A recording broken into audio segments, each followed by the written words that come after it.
सूची को मिलान कीजिए। तो सूची को मिलान कीजिए तो Fred Riggs the ecology of public administration, Fred Riggs का है the ecology of public administration. फिर है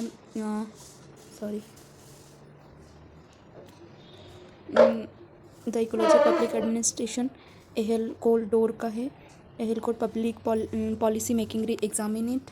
फिर है पीटर डकर की, पीटर डकर है the practice of the management, Karl Marx है द एलिट ब्रूमर ऑफ द बोनापार्ट।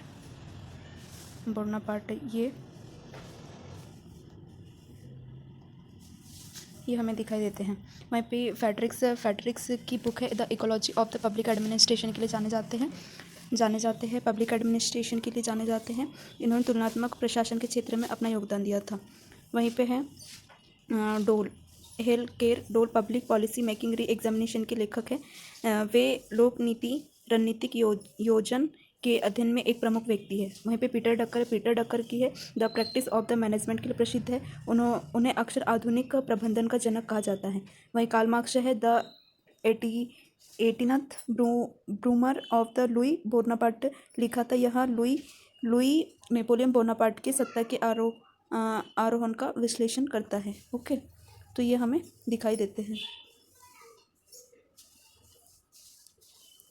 वहीं पे है यहाँ पे सार्क शिखर सम्मेलन कब कब हुए थे उसके बारे में दिया है कि सार्क शिखर सम्मेलन कब हुआ था। तो पहला सार्क शिखर सम्मेलन हुआ था पहला सार्क शिखर सम्मेलन हुआ था 10-11 अप्रैल 1953 को हुआ था। ढाका में हुआ था। वहीं पे नई दिल्ली में हुआ था 95 में, कोलंबो में हुआ था, कोलंबो में 98 में होता, और इस्लामाबाद में हुआ था 2004 में हुआ था। तो ये हमें कुछ शिखर सम्मेलन दिखाई देते, सार्क शिखर सम्मेलन दिखाई देते हैं। देख लेते हैं कि सार्क शिखर सम्मेलन क्या है। सार्क शिखर सम्मेलन दक्षिण एशियाई क्षेत्रीय सहयोग संघ है, जो दक्षिण एशियाई राष्ट्रों का एक संगठन है जिसकी स्थापना 1985 में आर्थिक और क्षेत्रीय एकीकरण को बढ़ाने के लिए की गई थी। ओके, समिट समय समय पर आयोजित किए जाते हैं जहां सदस्य देश क्षेत्रीय सहयोग विकास के लिए विभिन्न मुद्दों और रणनीतियों पर चर्चा करते हैं। तो सार्क शिखर सम्मेलन हमें दिखाई देता है। फिर शिखर सम्मेलन के स्थान और तिथि, ढाका में हुआ था 1953 को, और नई दिल्ली में 95 में हुआ था, कोलंबो में 98 में हुआ था, और 2004 में इलाहाबाद में हमें दिखाई दिया था सार्क शिखर सम्मेलन।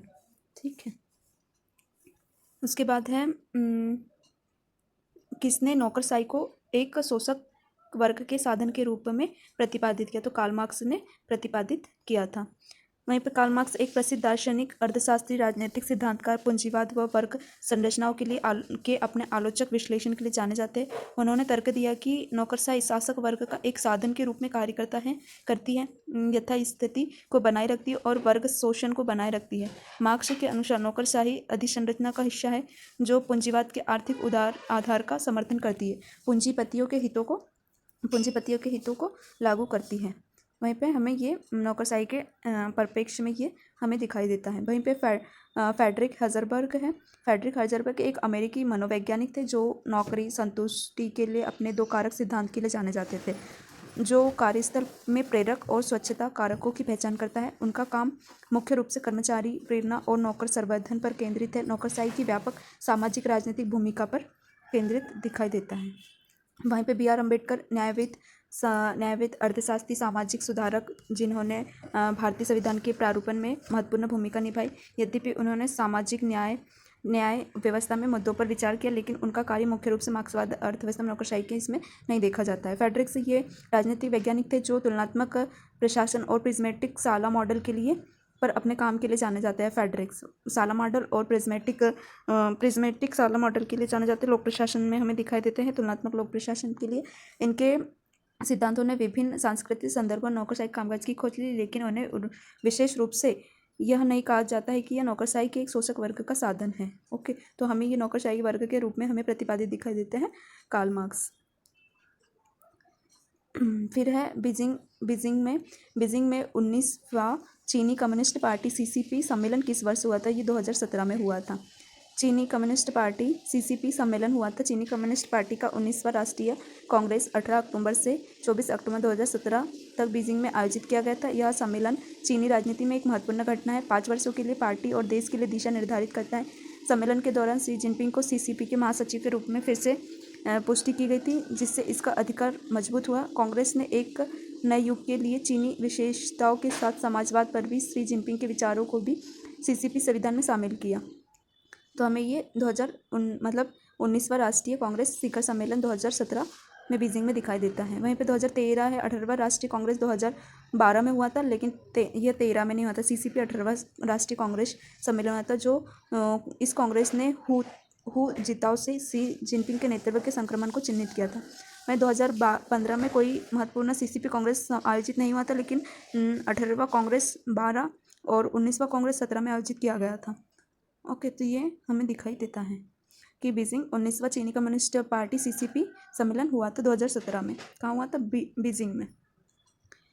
नेक्स्ट क्वेश्चन है, प्रिज्मेटिक समाजों से संबंधित नई विशेषता की पहचान की सार्वभौमिकता नहीं है। ये इसकी कोई विशेषता नहीं है सार्वभौमिकता। प्रिज्मी समाजों में सार्वभौमिकता समाज के सभी सदस्यों पर बिना किसी अपवाद या पक्षपात के समान रूप से सामान्य नियमों नीतियों के अनुप्रयोग को संदर्भित करती है। प्रिज्मेटिक समाज में विपरीत विशेषतावाद अधिक सामान्य है, जहां नियमों और नीतियों को चुनिंदा रूप से लागू किया जाता है, अक्सर व्यक्तिगत संबंधों या विशिष्ट परिस्थितियों के आधार पर। इसीलिए सार्वभौमिकता प्रिज्मेटिक समाजों से जुड़ी नहीं है, जो इसे सही उत्तर बताता है।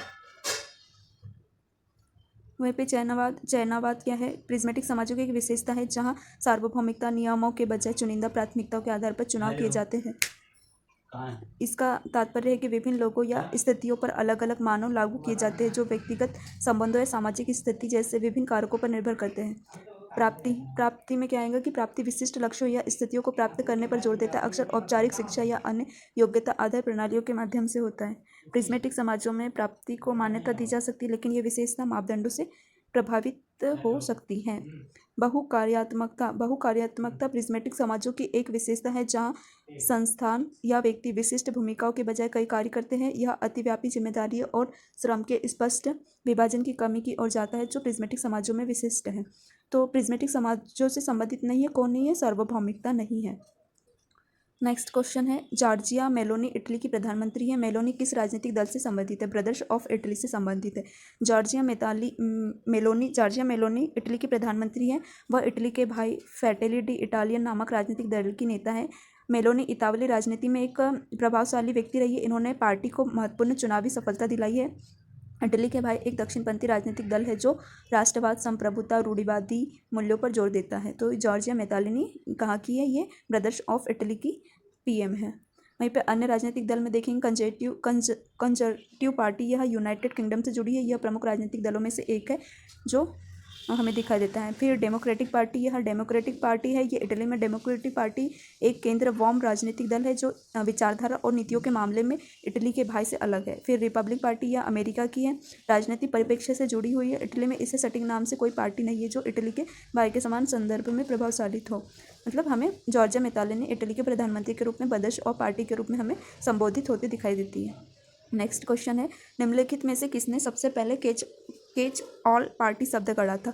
तो ओटो किचनई ने कैच ऑल पार्टी शब्द गढ़ा था। राजनीतिक दल से है जो किसी विशिष्ट वर्ग या हित समूह पर ध्यान केंद्रित करने के बजाय मतदाताओं के व्यापक वर्गों को आकर्षित करने का लक्ष्य रखते हैं। ओटो किचनई को 20वीं सदी के मध्य में व्यापक मतदाताओं में अपील करने के लिए कई राजनीतिक दलों की रणनीतियों में बदलाव का वर्णन करने के लिए कैच ऑल पार्टी शब्द गढ़ने का श्रेय दिया जाता है। यह अवधारणा बदलते सामाजिक ढांचे के लिए राजनीतिक दलों के अनुकूलन और चुनावी सफलता प्राप्ति के लिए व्यापक समर्थन प्राप्त करने की आवश्यकता को उजागर करती है। कैच ऑल पार्टी शब्द किसने दिया था? ये तो है ओटो किचनई ने 20वीं सदी में दिया था। फिर सी राइट्स मिल है, एक अमेरिकी समाजशास्त्री थे जो अमेरिका में सत्ता की संरचना पर अपने कार्यों के लिए जाने जाते थे। विशेष रूप से उनकी पुस्तक द पावर एलिट, उन्होंने कैच ऑल पार्टी शब्द गढ़ा था, लेकिन समाजशास्त्र में उनके योगदान में सामाजिक संरचनाओं और शक्ति गतिकी का अध्ययन शामिल है। विलियम ग्लेडस्टोन एक राजनेता थे, ब्रिटिश राजनेता, और 19वीं सदी में यूनाइटेड किंगडम के 4 बार प्रधानमंत्री बने थे। वे अपनी उदार नीतियों और सुधारों के लिए जाने जाते थे, लेकिन उन्होंने कैच ऑल पार्टी शब्द नहीं गढ़ा था। फिर बर्टल रसेल है, एक ब्रिटिश दार्शनिक, तर्कशास्त्री और सामाजिक आलोचक थे जो विश्लेषणात्मक दर्शन और तर्क में अपने काम के लिए प्रसिद्ध थे। उन्हें कैच ऑल पार्टी शब्द नहीं गढ़ा था, लेकिन दर्शन और सामाजिक सिद्धांत में उनके योगदान महत्वपूर्ण हमें दिखाई देते हैं। ओके, फिर है मिनरबुक सम्मेलन फर्स्ट किस वर्ष हुआ था? तो 1968 में मिनरबुक सम्मेलन फर्स्ट आयोजित हुआ था। मिनरबुक सम्मेलन, जिसे पहले मिनरबुक सम्मेलन के रूप में जाना जाता है, लोक प्रशासन के क्षेत्र में महत्वपूर्ण घटना थी जो 1968 में हुई थी। यह न्यूयॉर्क के एडिरोडेक पहाड़ों में मिनरबुक सम्मेलन केंद्र आयोजित हुआ था। लोक प्रशासन में युवा विद्वानों, चिकित्सकों के एक समूह पर भविष्य पर चर्चा करने पर यह एक साथ लाया गया था। यह सम्मेलन पारस्परिक लोक प्रशासन सिद्धांतों, प्रथाओं को अपने आलोचनात्मक परीक्षा के लिए प्रसिद्ध है, जो लोक प्रबंधन के लिए एक अधिक गतिशील और उत्तरदायी दृष्टिकोण को बढ़ावा देता है। सम्मेलन की चर्चा और परिणामों ने नए लोक प्रशासन आंदोलन के विकास का नेतृत्व किया, जिससे सामाजिक समानता, जनभागीदारी और नैतिक शासन पर जोर दिया गया। अन्य विकल्प में 1961 में कई वर्ष सम्मेलन में कोई महत्वपूर्ण घटना नहीं है। इसमें लोक प्रशासन पारस्परिक तरीके का पालन करती। 1971 हमें दिखाई 70 के दशक में प्रारंभिक लोक प्रशासन में अनेक विकास हुए, लेकिन पहला मिनरबुक सम्मेलन 1968 में ही हो चुका था, और सेकंड कब हुआ था? 1988 में आयोजित किया गया था। तो ये 1978 का हमें मिनरबुक सम्मेलन दिखाई देता है। अब है निम्नलिखित राज्यों को उनके गठन के वर्ष के अनुसार क्रमानुसार व्यवस्थित कीजिए। तो सबसे पहले हमें मणिपुर दिखाई देगा, फिर सिक्किम, फिर अरुणाचल प्रदेश, झारखंड और तेलंगाना। इसका ईयर है कब हुआ था? जैसे मणिपुर हुआ था 72 में पूर्ण राज्य बना था। सिक्किम 16 मई 1975 को भारत का 22वां राज्य बना था। अरुणाचल प्रदेश हमें 20 फरवरी 1987 को राज्य का दर्जा दिखाई दिया था अरुणाचल प्रदेश में। वहीं झारखंड बिहार के विभाजन के बाद 15 नवंबर 2000 को बना था। वहीं तेलंगाना आंध्र प्रदेश के विभाजन के बाद 2 जून 2014 को भारत का 29वां राज्य बना था। तो ये क्रमानुसार राज्यों का गठन क्रम है। ओके, उसके बाद है भारतीय संविधान के किस अनुच्छेद के माध्यम से अल्पसंख्यकों की भाषा, लिपि या संस्कृति की सुरक्षा की गारंटी दी जाती है? तो आर्टिकल 29 में क्या कहा है कि जो अल्पसंख्यकों के हितों की रक्षा का प्रावधान करता है, यह सुनिश्चित करने के लिए नागरिकों के किसी भी वर्ग को अपनी अलग भाषा, लिपि या संस्कृति को संरक्षित करने का अधिकार है। यह अनुच्छेद अल्पसंख्यकों के सांस्कृतिक और शैक्षणिक अधिकारों को बनाए रखने के लिए बढ़ावा देने और उनकी रक्षा करने की स्वतंत्रता देता है। किसी भी नागरिक को राज्य द्वारा बनाए गए राज्य के कोष से सहायता प्राप्त किसी भी शैक्षणिक संस्थान में केवल धर्म, जाति, भाषा या उनमें से किसी के आधार पर प्रवेश से वंचित नहीं किया जाएगा। तो ये हमें 29वां आर्टिकल में दिखाई देता है। भाषा, लिपि, संस्कृति की सुरक्षा के लिए गारंटी देता है अल्पसंख्यकों के लिए। अनुच्छेद 21 कहता है कि भारतीय संविधान का अनुच्छेद 21 जीवन और व्यक्तिगत स्वतंत्रता के अधिकारों की गारंटी देता है। इसमें कहा गया है कि किसी भी व्यक्ति को कानून द्वारा स्थापित प्रक्रिया के अलावा उनके जीवन या व्यक्तिगत स्वतंत्रता से वंचित नहीं किया जाएगा। वहीं पर आर्टिकल 27 कहता है कि किसी धर्म को बढ़ावा देने के लिए कर लगाने पर रोक लगाता है। यह सुनिश्चित करता है कि किसी व्यक्ति को किसी विशिष्ट धार्मिक संप्रदाय के प्रचार के लिए कोई कर देने के लिए मजबूर नहीं किया जाएगा। फिर आर्टिकल 23 कहता है कि मानव तस्करी, जबरन श्रम और शोषण के रूपों पर रोक लगाता है। यह घोषित करता है कि मानव तस्करी, बेकार, जबरदस्ती मजदूरी और इसी तरह के जबरन श्रम के रूप में निश्चित है कानून द्वारा दंडनीय होगा। ओके, तो ये हमें आर्टिकल 29 में लिपि, भाषा, संस्कृति और अल्पसंख्यकों के संरक्षण के लिए बात करता है। ओके, वहीं पे है राम मनोहर लोहिया ने अपने प्रसिद्ध ग्रंथ के माध्यम से इतिहास का अपना सिद्धांत प्रस्तुत किया। तो व्हील ऑफ हिस्ट्री में राम मनोहर लोहिया ने एक प्रमुख भारतीय स्वतंत्रता सेनानी और समाजवादी राजनीतिक नेता थे। अपने कार्य इतिहास का चक्र के माध्यम से इतिहास के अपने सिद्धांत का प्रस्ताव रखा था। यह सिद्धांत चर्चा करता है कि विभिन्न सामाजिक, राजनीतिक, आर्थिक कारकों से प्रभावित होकर इतिहास कैसे चक्रों में आगे बढ़ता है। लोहिया के काम का उद्देश्य ऐतिहासिक घटनाओं और उनके आवृत्ति स्वभाव को समझने के लिए बेहतर भविष्य के निर्माण के लिए पिछली गलतियों से सीखने को महत्व देता है। फिर नैतिकता और विधान के सिद्धांतों का परिचय। जर्मी बेंथम द्वारा लिखित यह कार्य उपयोगितावाद के दर्शन के लिए एक मौलिक पाठ है। जर्मी बेंथम हमें उपयोगितावाद के दर्शन के लिए रूप में दिखाई देते हैं। वहीं पर बेंथम की पुस्तक चर्चा करती है कि अधिकतम लोगों के लिए अधिकतम सुख को बढ़ावा देने के लिए कानूनों को कैसे डिजाइन किया जाना चाहिए। हालांकि कानून और नैतिक दर्शन में प्रभावशाली है, यह लोहिया के इतिहास के सिद्धांत से संबंधित नहीं है। वहीं पर उदारवाद और न्याय की सीमाएं। माइकल सैंडल द्वारा रचित यह पुस्तक जॉन रॉल्स द्वारा प्रस्तावित न्याय की उदारवादी धारणा की आलोचना करती है। सैंडल का तर्क है कि व्यक्तिगत अधिकारों और न्याय पर उदारवाद का ध्यान सामुदायिक मूल्यों और जिम्मेदारियों की अपेक्षा करता है। यह कार्य राजनीतिक दर्शन में एक महत्वपूर्ण योगदान देता है, लेकिन लोहिया के ऐतिहासिक सिद्धांतों से संबंधित नहीं है। इरोस और सभ्यता। हर्बर्ट मार्क्यूस ने यह पुस्तक लिखी जो इरोस, जीवन प्रवृत्ति और सभ्यता के सुलह के माध्यम से मानव मुक्ति की क्षमता का पता लगाती है। मार्क्यूस एक ऐसे समाज के लिए तर्क देने के लिए मार्क्सवादी और फ्रायडियन सिद्धांतों को एकीकृत करता है जहां मानवीय इच्छाओं को पूरी तरह से महसूस किया जाता है। हालांकि महत्वपूर्ण सिद्धांत और समाजशास्त्र में प्रभावशाली है, यह लोहिया के काम की तरह ऐतिहासिक चक्रों को संबोधित नहीं करता है। तो राम मनोहर लोहिया अपने प्रसिद्ध ग्रंथ के माध्यम से इतिहास का अपना सिद्धांत प्रस्तुत करते हैं व्हील ऑफ हिस्ट्री में। निम्नलिखित में से कौन से कथन सही है? तो आमूल परिवर्तनवादी नारीवादी लैंगिक उत्पीड़न को उखाड़ फेंकने का आह्वान करता है। वहीं पे मार्क्सवाद के अनुसार विचारधारा शासक वर्ग के शासन को वैध बनाने का एक साधन है। और सी है फासीवाद के अनुसार लोगों को अपने नेता के निर्देशों का पालन करना चाहिए। मतलब ये ऑप्शन है जो सही कथन है। फिर जेम्स मिल ने महिलाओं के अधिकार का विरोध किया, ये गलत है, महिलाओं के समर्थन किया था। फिर मौजूदा व्यवस्था बनाने के लिए कार्ल मार्क्स ने क्रांति के लिए की भी विचार का विरोध किया, जबकि ऐसा नहीं है। क्रांति करने पर उन्होंने जोर दिया था, क्योंकि क्रांति होगी तभी हमें सब सुधार दिखाई देते हैं। वहीं पे मूल नारीवादी लैंगिक उत्पीड़न को उखाड़ फेंकना का आह्वान किया था। मूल नारीवादी के भीतर एक ऐसा दृष्टिकोण जो पुरुष वर्चस्व को खत्म करने के लिए समाज के आमूल परिवर्तन का आह्वान करता है। यह नारीवादी का यह रूप मानता है कि लैंगिक उत्पीड़न का एक मौलिक रूप है और पितृसत्ता को उखाड़ फेंकना चाहता है। मार्क्सवाद के अनुसार विचारधारा शासक वर्ग के शासन को वैध बनाने का एक साधन है। मार्क्सवादी सिद्धांत में विचारधारा को शासक वर्ग द्वारा श्रमिक वर्ग पर निर्भर बनाए रखने के लिए उपयोग किए जाने वाले उपकरण के रूप में देखा जाता है। यह मौजूदा शक्ति संरचना को बनाए रखने का काम करता है, जिससे शासक वर्ग का प्रभुत्व स्वाभाविक और उचित प्रतीत होता है। फासीवाद के अनुसार लोगों को अपने नेता के आदेशों का पालन करना चाहिए। वहीं पर फासीवाद मजबूत केंद्रीकृत नियंत्रण और एक अकेले आधिकारिक नेता का पालन करने की आवश्यकता पर जोर देता है। यह लोकतांत्रिक शासन को स्वीकृत करता है और तानाशाही शक्ति को बढ़ावा देता है, जहाँ नेता की इच्छा सर्वोपरि मानी जाती है। जेम्स मिल ने महिलाओं के अधिकारों का विरोध किया था।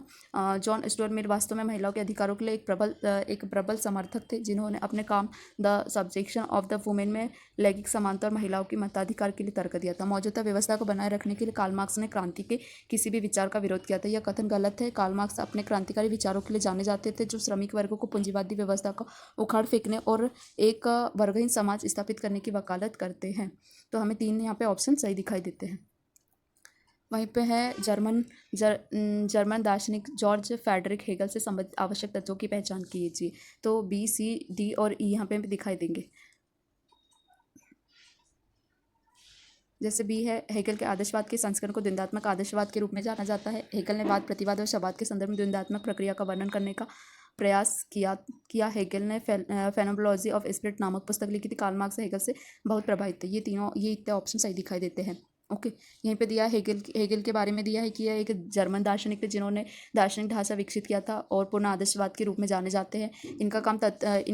उनके काम का तत्व मीमांसा, ज्ञान मीमांसा, नैतिकता और राजनीतिक सिद्धांत सहित दार्शनिक विषयों की एक विस्तृत श्रृंखला पर गहरा प्रभाव पड़ता है। द्वंद्वात्मक आदर्शवाद में हमें हेगल के आदर्शवाद के संस्करण को द्वंद्वात्मक आदर्शवाद के रूप में जाना जाता है, जो यह मानता है कि वास्तविकता वाद, प्रतिवाद और संवाद की एक द्वंद्वात्मक प्रक्रिया के माध्यम से सामने आती है। यह प्रक्रिया विचारों, इतिहास और वास्तविकता की प्रकृति के विकास को समझने के लिए मौलिक है। वहीं पे फिर वाद, प्रतिवाद और संवाद। हेगल ने द्वंद्वात्मक प्रक्रिया का वर्णन वाद, प्रतिवाद और संश्लेषण के संदर्भ में करने का प्रयास किया। यह त्रिपक्षीय संरचना, विचारों और ऐतिहासिक घटनाओं की प्रगति को समझने के लिए हेगल की पद्धति के लिए केंद्रित है। Phenomenology of spirit. हेगल ने फेनोमेनोलॉजी ऑफ स्पिरिट नामक पुस्तक लिखी थी। सबसे महत्वपूर्ण और प्रभावशाली कार्यों में से एक है। यह पुस्तक चेतना के विकास और पूर्ण ज्ञान की और मानव आत्मा की यात्रा का पता लगाती है। कार्ल मार्क्स का प्रभाव। कार्ल मार्क्स हेगल के विचारों से विशेष रूप से द्वंद्वात्मक पद्धति से बहुत प्रभावित थे। यद्यपि मार्क्स ने हेगल के द्वंद्वात्मक सिद्धांत को अपने स्वयं के भौतिकवादी ढांचे के अनुकूलित किया, लेकिन उन्होंने अपने काम पर हेगल के दर्शन के महत्वपूर्ण प्रभाव को स्वीकार किया। फिर हमें ये दिखाई देगा जलवायु परिवर्तन समय। हेगल ने जलवायु परिवर्तन समय के विचारों को लोकप्रिय नहीं किया है, क्योंकि उनका काम पूर्ण रूप से तत्वमीमांसा, मानव चेतना के विकास पर केंद्रित है। ओके, अन्य प्रभाव। फिर ये हेगल का प्रभाव मार्क्सवाद से परे है। उनके विचारों से अस्तित्ववाद, घटना विज्ञान और समकालीन दर्शन के विभिन्न भागों से प्रभावित किया था। जीन पॉल सार्ट्रे, मार्टिन हाइडेगर और जैक्स डेरिडा जैसे दार्शनिक हेगल के कार्यों को अलग अलग तरीके से पढ़ा है। ओके, तो ये हमें हेगल दिखाई देते हैं।